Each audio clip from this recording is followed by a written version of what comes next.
Okay, we're back again with another episode, another thrilling installment of the Cheeseburger Boys podcast. Goodness gracious! And I had a pretty good time last time talking about the questions and answers. I got a couple more here that we didn't get to last time. Hit me with your best shot. How about this one?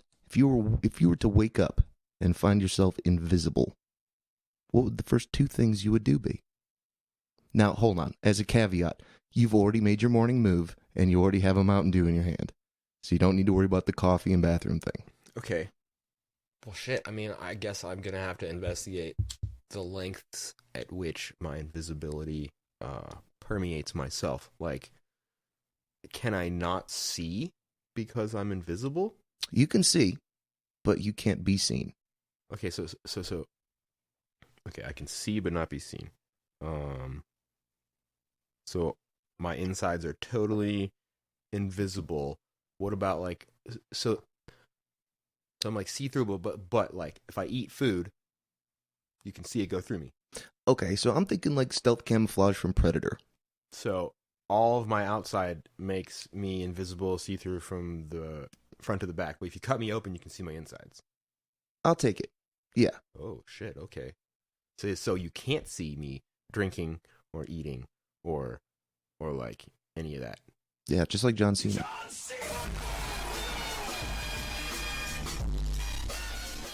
You can't see me, but you can see inside of me. You can see your stealth camouflaging. Yeah, your dermis has made you invisible. Everything underneath of your skin is still in play. I said like Predator, because he had like a ripple. So like if he was leaning against the wall, I would notice that he was there. We're talking like I'm invisible, like you cannot fucking see me. Okay, I suppose more like Harry Potter. Cloak of Invisibility from Harry Potter. Wake up and I'm fucking invisible. You look in the mirror and you just see a bunch of clothes hanging off an invisible body. A thing over me that I don't like that. I don't. No. You don't have to wear the cloak. You wake up in your pajamas or wake up whatever. And I'm clothed. Yeah, but nobody can see me. You can't. Yeah, nobody can see. The first two things you do. What would I do? I mean, I guess I would tell all you guys about it. Help! I'm invisible. Maybe not like help. Maybe okay. What's going on? I'd wake up and realize it's happening. I'd like check with my dog and see how my dog felt about that. Well, that's interesting. I bet your dog wouldn't care. You think? She'd smell me. She'd smell you, but she wouldn't be able to see me. You don't think that'd freak her out? Hmm. But you just said I wake up and I'm wearing my clothes. So any clothes that I put on automatically become invisible. So I can't be. Clothes are still visible. I wake up and I'm invisible man inside of my clothes. Yeah. All right. Well, I guess I would test out the can I eat stuff and see through me and do I have invisible blood? I would test those things. I'd cut a piece of hair off. And then I guess I'd go downstairs and if anybody was there, I'd fuck with them. But not like shittily, like because we all live here and I mean in all the comics and the movies, everybody who's invisible always turns to the life of crime. Kevin Bacon. Oh, that was fucked up. Yeah. Hollow, man.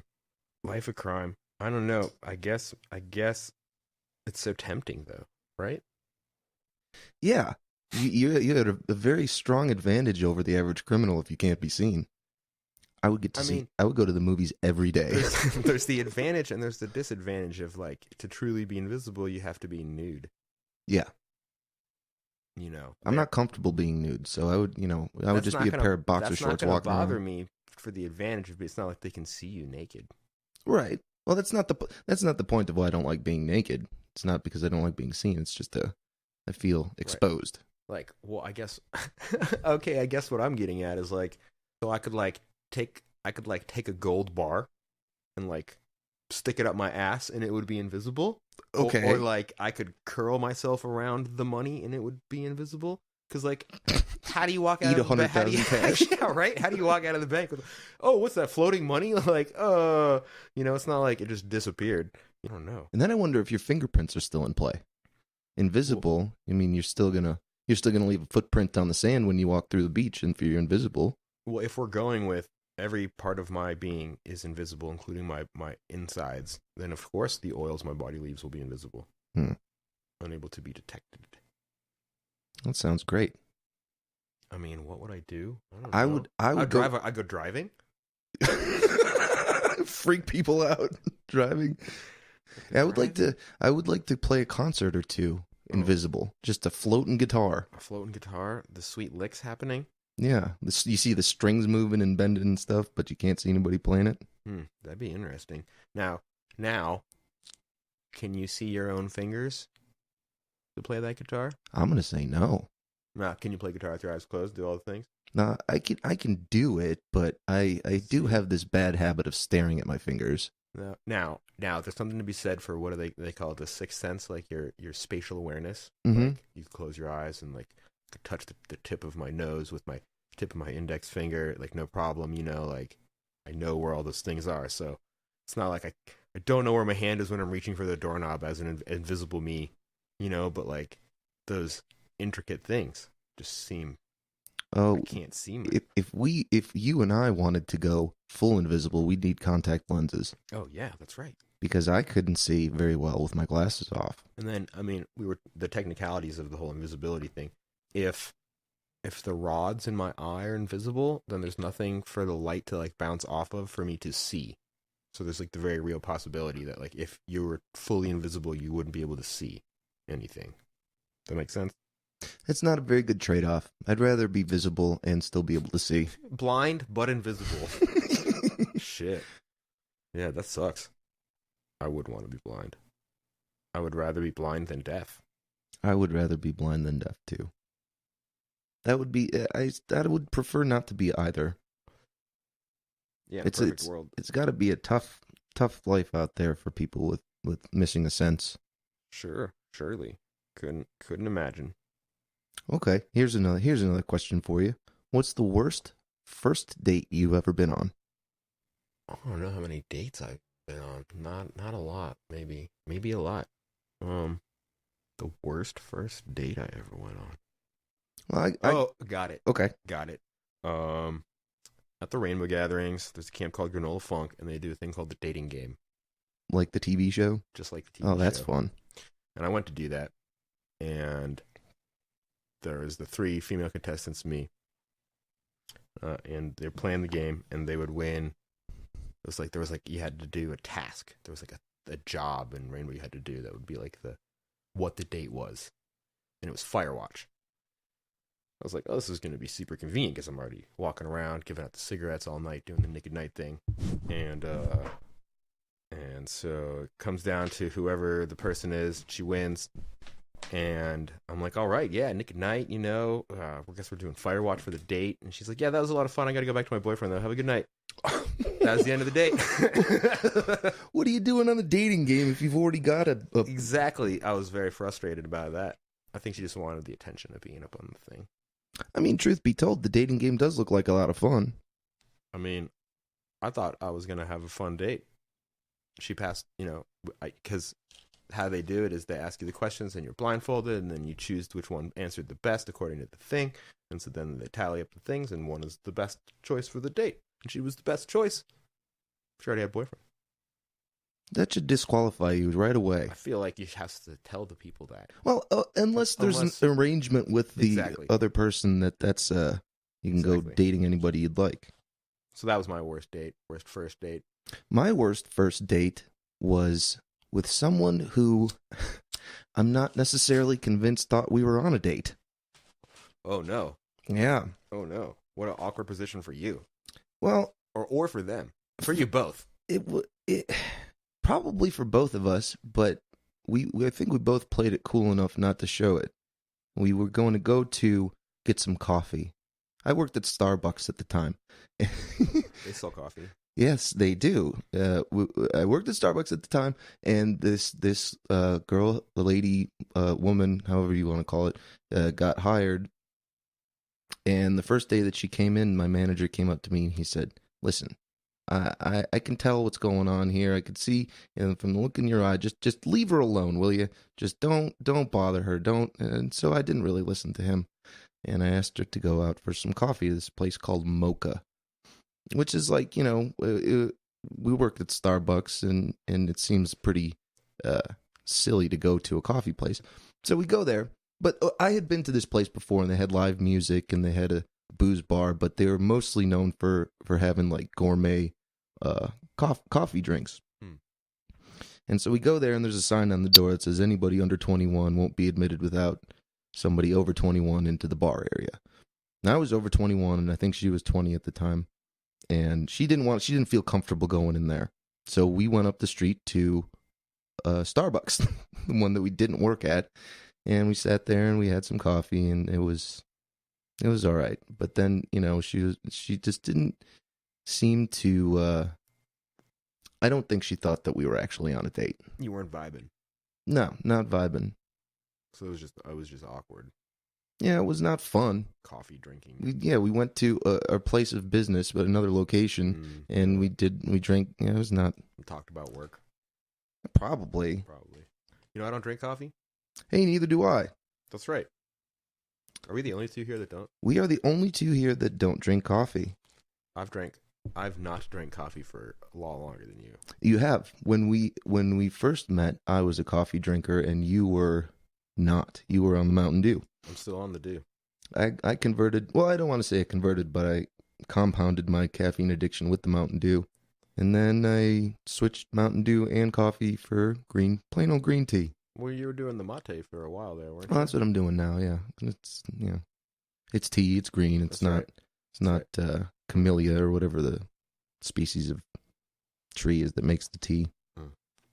But it's good. I don't. Better. Yeah. I was drinking the coffee. It was hurting my gut. I was drinking the Mountain Dew. It was hurting my teeth. Switched to the tea. No problems. Yeah, soda's never hurt my teeth. Been lucky. Plenty of other things have. Yeah. Broken my teeth on several strange things. I had I think we talked about in a previous episode about I had built a Christmas tree out of Mountain Dew cans. That's right. And after that, boy, I had a bad tooth. That was the last straw for that tooth. Oh, I remember when you had that bad tooth. Yeah, I was feeling bad, and then it got all swollen up and infected. And because you guys came up, and then I left after we had been separated. That's right. And you came up at the when the tooth was in its bad times. It was in a bad way. I got it pulled out, and no problem. It was on my wisdom teeth. So, not everybody has all their wisdom. I got 3 out of 4 wisdom teeth and all the rest of my teeth in my head, so it's... Were you awake when they took the tooth? Yes, I was. I hated hated it. Weird feeling when the tooth pops, that suction thing that happens? Like your teeth are really just, like, they're in there because it's suction. The more disturbing part to me was the crunch sound that, like, reverberated through my entire body when he actually cracked the tooth before he pulled it out. Oh, he cracked it? Yeah, I didn't see what was happening in my mouth, but it felt like he stuck a rod or one of those metal dentist tools in the hole of my tooth and kind of wiggled it back and forth. Went crunch, crunch, then he ripped it out. Boy, that's one of those things that gives me the willies even to think about now. Dentist has never bothered me like that. I mean, if it hurts, you ask for more numbing stuff, and you up front, and you just say, like, I'm very sensitive to pain. They numb the shit out of you. They're drilling or whatever, you hear the sound and you get the feeling, and there's the bone dust smell in the air, whatever. Yeah, that's gross. It just doesn't. I mean, he's the doctor, and he's doing the thing that he's paid to do to keep me from experiencing more pain. Right. And somehow, I don't know. I guess my brain just feels like analytical about it. Thinking what he's doing.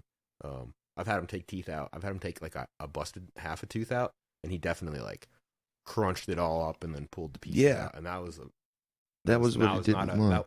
It was just awkward because there was like a lot of fidgeting around in my mouth, like more so than the usual dentist fidgeting because it's removal, and it was just that wasn't the best one, but still that wasn't bad. It was just like that's a fucked up tooth. It's going to take more to get out. Then it's harder to get a busted tooth out than a whole tooth because I don't have a whole tooth to grab onto. I've had that done too while awake, and it very much was like he was pulling, and there was pressure, and like so much pressure, and he pushed the other way, and he wiggling and pulling, and then it was done. And you were awake for it too. I was awake. I was awake for it too. When I went in there, I sat down in the chair, and he said, "Have you been smoking marijuana this morning?" And the honest answer was no. I could not smoke anything because my throat was about swollen shut. The pain. And yeah, and he said, "Oh, well, we can't administer the the anesthetic if you're on the marijuana. And I was pissed because I legitimately, I get it. I get it. I got the bedhead, and I don't look exactly like the most upstanding citizen in the world. The weed smoke permeates into our hair. Well, right. We reek of cannabis. It's around If us a you didn't lot. know. Yeah, that's yeah. It gets in the pores, and it was fine. After I was done with the procedure, he said, don't smoke cigarettes. And I said, well, what about the marijuana? He said, no problem. Go right ahead. He said it's something about the nicotine and does something with the bacteria in your mouth, and it's just no good. But the pot, go right ahead. I just smoke cigarettes through my nose.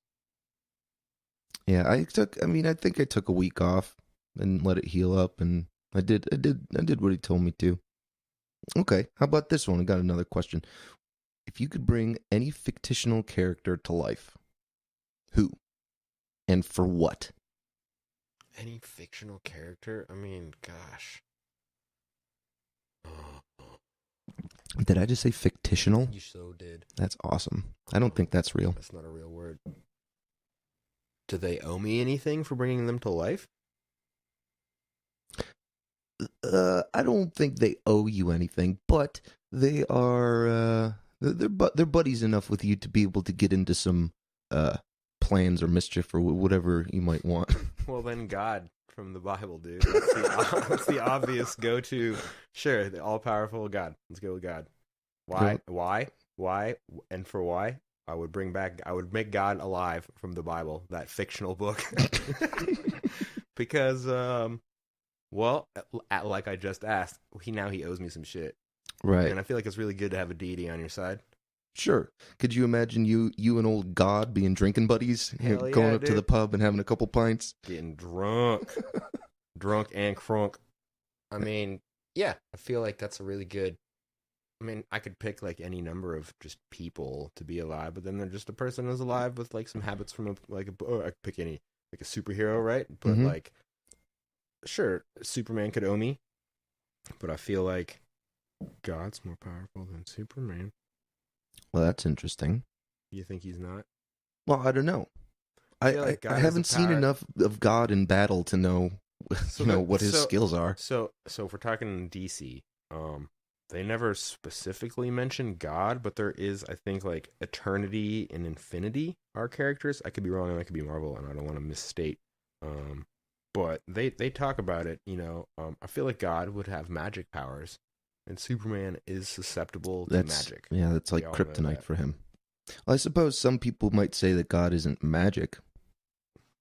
You think so? I think that there's at least one person that might be listening to this podcast that doesn't think that God is magic. God, the character, debuted in More Fun Comics, February 1940, created by Jerry Siegel and Bernard Bailey. The Presence in human form. As Lucifer, comics in 2006. The Presence, he is known as in DC Comics. The fictional representation of God. He first appeared as the Voice. The Spectre. The Spectre is like the vengeful hand of God in DC Comics. He like floats around and judges people. The religious cosmology of the DC universe is complex, with many pantheons of deities coexisting alongside each other. It involves elements from multiple religions, mythologies, and modern created concepts such as the Endless, the Sandman, the seven gods from the Sandman, one of the all-time greatest comic books, the Sandman. There, Neil Gaiman. I feel like God's a good choice. I think God kicks Superman's ass. Totally. God could totally kick Superman's ass. But if I brought somebody from fiction out, I don't know if I would want to do that with the purpose of battling, particularly not Superman. I mean, I didn't say I would bring God out to battle him. Right, you're going to go to the bar. I mean, I guess there's a lot of ramifications to making God real, right? Like, I make God real. Is God immediately aware that there's like, if God is real, then God is all powerful and all knowing. God knows there's a book about him, and there's this religion and all these wars. And then, if whether or not God ever was real or not, I've now chosen to make what I believe to be this fictional character to be real and possess these powers. So now God can like go do something, good or bad. Well, that's pretty. If he's Bible God, he's gonna do like, I don't know. I think Bible God is pretty vengeful guy. Yeah, Pretty mean guy. Some parts of the Bible say that about him. I never took God from religion to be like a particularly nice guy. Don't have these other religions like smiting the other gods, worship no false gods. You're gonna go to hell if you're not good. Doesn't seem really good incentives. Right. Like, I'd like to know God as like a friend, but I don't want to like work for God. You know what I'm saying? Yeah. I feel like he'd be pretty busy doing God stuff down here on Earth. He'd probably be mad at me. I probably made a whole bunch of work for him. Yeah. But then he owes me, right? Because wait, I cleared this up with you. For whatever reasons, the thing, God's like a little inclined to like Yeah. You maybe got an IOU more than everybody else. Yeah. And that's what's important. I get that advantage. I mean, I could bring back like a fucking centaur or something, you know, I don't know, an elf.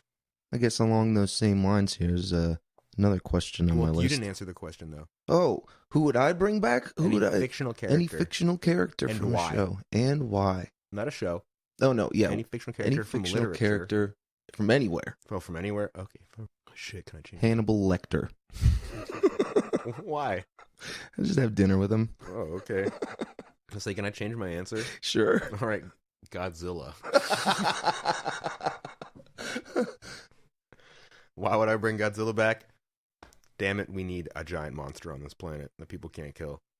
Yeah. Keep us on our toes. Keep us on our toes. Yeah, that's a good one. And I'm going to go with the 500-foot tall Godzilla, not the 50-foot tall Godzilla that has sometimes appeared in some of those movies. Largest Godzilla we can go with here. I like the Mecha Godzilla. That's fucking boring. Well, whatever. I still like it. Godzilla, I mean, he always loses. He does. Yeah. Godzilla, dude. Godzilla's pretty cool. They're making a Godzilla versus King Kong movie because they did the Godzilla with Bryan Cranston 2014. I didn't see that, but I heard it wasn't terrible. It wasn't terrible. They did one last year called Shin Godzilla, which is a Japanese release. I haven't seen it, but I've heard about it. Yeah. It was interesting. I liked it. And then they just did Kong Skull Island. It was a King Kong movie redo that came out. Is that the one with Jack Black? It's got the John C. Reilly. That was King Kong. That's outside of this monster verse that they're doing. They're gonna do a Godzilla versus King Kong movie, and then it's gonna be like a Destroy All Monsters, which is a homage to a previous movie called Destroy All Monsters, which has like Godzilla, Rodan, King Kong, King Ghidorah. A big monster movie. I like monster movies. Monster movies are good. I don't think I've seen a good one recently. Cloverfield was okay. Not the shaky cam. Good monster movie recently. I have pictures in my mind of grainy, almost black and white, or maybe just like the first generation of film after black and white being some of the good monster movies. When I think of monster movies, I definitely think of like Godzilla and stuff, but those aren't good movies. They're just good movies. Yeah. Like Pacific Rim. We just watched The Capacity the other day. That is a good one. I like that. It's not a good movie. It's not? But it's a good movie. Yeah. Okay. It's not a good movie. Right. Like it's Guillermo del Toro. It's Guillermo del Toro. Like fucking kind of cheesy. Fucking Charlie Day goes into fucking Hong Kong to find the fucking monster guts peddler, and it's Ron Perlman. And his name's Hannibal Chow. Like, it wasn't as good. The main actors were people who I didn't know at all, and for a movie like that, I sure could have gone with some better face.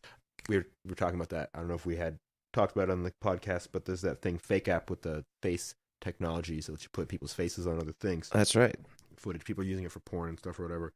People are also using it to put Nicolas Cage's face on all kinds of stuff. It's just like face swap, but for video. Face swapping for video, but if you have enough raw footage of the person turning enough ways, you can map it so that it's the whole, all their expressions and everything.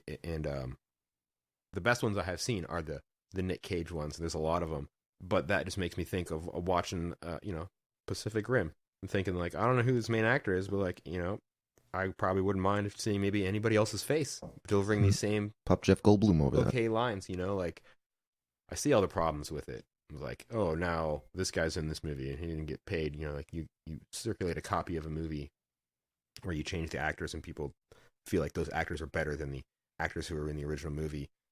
That copy sells better than the original for whatever reason, and the person who got mirrored over onto it isn't getting paid for, or nor do they consent to do the thing. I definitely see all the problems with it, but like for me as the individual, see the advantage of like, I didn't like that actor in this movie. I'd rather this person's face. Sure. Okay, so that reminds me kind of in the video game world, they have something called a ROM hack, which is where they take Super Mario Brothers or whatever, and they change the sprites and they change the background and they move around the enemies and they they do whatever they want to it. They make it their own, and they distribute it for free usually amongst people who are into that sort of thing, and nobody really does anything about it legally anyway. There's a certain fair use thing going on there where you can take somebody's work and change it enough where it becomes something that isn't protected under a copyright, I guess. And I could see that. Oh, okay. Here's another example, right? You got Mystery Science Theater, right? They're just showing a movie and then they have their dialogue over it. Yeah, it's a different thing than the movie itself that they're talking about, but somebody's gonna lose money? Question mark. I think that if I'm not mistaken, a lot of those films were grabbed from like public domain. Okay, like rights lapsed on them. Or like riff tracks then. Sure, yeah, I've not watched any of those. I would be willing to bet that. Well, you can't buy the DVD with riff tracks on it at the store. No, but you can buy the riff track whatever from their website. Buy an app or something. Well, I think you just go to their website and say I want to watch Jurassic Park, and so you download their audio over and it fits in with the file of Jurassic Park that you might have pre-existing on your hard drive or whatever. Well, I mean, I guess. And at that point, it isn't taking anything from the original source. It's just complete commentary that they're putting over it. Right. I would also go as far as to say, I doubt any riff tracked movie is ever going to sell more than the original film itself. Right. They're not cutting into the profits because they're selling that movie at cost with their commentary over it. It's a very strange thing dealing with the whole copyright law, especially like you're saying with this new face mapping. It's very weird because at what point does it become yours? If you take Jurassic Park or something like that, for example, and you take off every single part of the movie except for the last part where the dinosaurs and it yelling at them and the big banners coming down, you change the whole thing, but you keep that part in, and the rest of it's just photoshopped faces over the other actors, and whatever. There's a lot more you in there than the original movie. Well, what are you going to do with it? Are you going to sell it? Are people going to buy it? Is anybody going to care that you're doing that with their multi-million-dollar blockbuster? What was the deal with that one movie? Was it Kung Pao Enter the Fist? Okay. A whole other movie, and he just spliced in scenes of himself. Was that like an Odenkirk or something? I think it was. And he took the original footage from Kung Fu movies and dubbed over them and put in some original footage. Yeah, and that movie was that was in theaters. It made some money. Nobody had it pulled out of the theaters or pulled the DVD off the shelves or anything like that. All right, 2002, written, directed by, and starring. We were talking about that. Yeah, that's right. Steve Oedekerk uses footage from the 1976 martial arts film Tiger and Crane Fist, along with new footage. It grossed $17 million, received largely negative critical reviews. Cult classic. Yeah, it was really strange to watch a whole movie made of another movie. They used chroma key techniques to replace characters. It was a weird concept. I watched it and I laughed. It wouldn't go on my top 50 favorite movies list. Other movies have been created from footage from one or more previous movies, adding redubbed dialogue, new images, or both. Examples include What's Up, Tiger Lily? Dead Men Don't Wear Plaid, Hercules Returns, Kung Fu, like faux pas, MXC. Oh, yeah. The Power Rangers. Oh, yeah, that was 93 to now. I'll bet you there's something involved with paying for the rights to use those characters and do the other stuff with them. Power Rangers, great example, though. Yeah, I didn't even think about that. Power Rangers, man, 1993 was when it started. The TV show is Super Sentai, Mighty Morphin Power Rangers, August 28th, 1993. Boy, did I watch the fuck out of Power Rangers. It was great. Team of youths recruited and trained by a mentor to morph into the eponymous Power Rangers, able to utilize special powers and pilot immense assault machines called Zords to overcome the periodic antagonists. Oh yeah, Rita Repulsa, fucking Zordon. Damn. And what was the little robot guy's name that was in the headquarters? The little robot? Oh, at their fucking at their base of operations. Yeah. Got all this broadcast history information. If I'm not mistaken, I think that robot guy is the same dude that voices SpongeBob, Tom Kenny. Mm-hmm. Wait, is Zordon not the guy? Zordon, I think, wasn't he the head in the tube? Yeah, he wasn't the robot. Yeah, Alpha 5. Alpha 5. There we go. All That's right. right. The Power Rangers. dog is saying it's time to wrap it up. We'll wrap this one up. We'll wrap this one up. So thank everybody for listening. And you know what? If you got any advice about how if you got any advice about how you want to hear the podcast format stuff, we had one that was extra long. We had a couple that are a little bit shorter. Half hour, 45 it could be minutes. More rambly or less rambly. It could be more focused. What Lists are good. what do you, the people, want to hear? Because that's what we want to give you. Yeah. Yeah. All right. So until next time, so long. TTFN.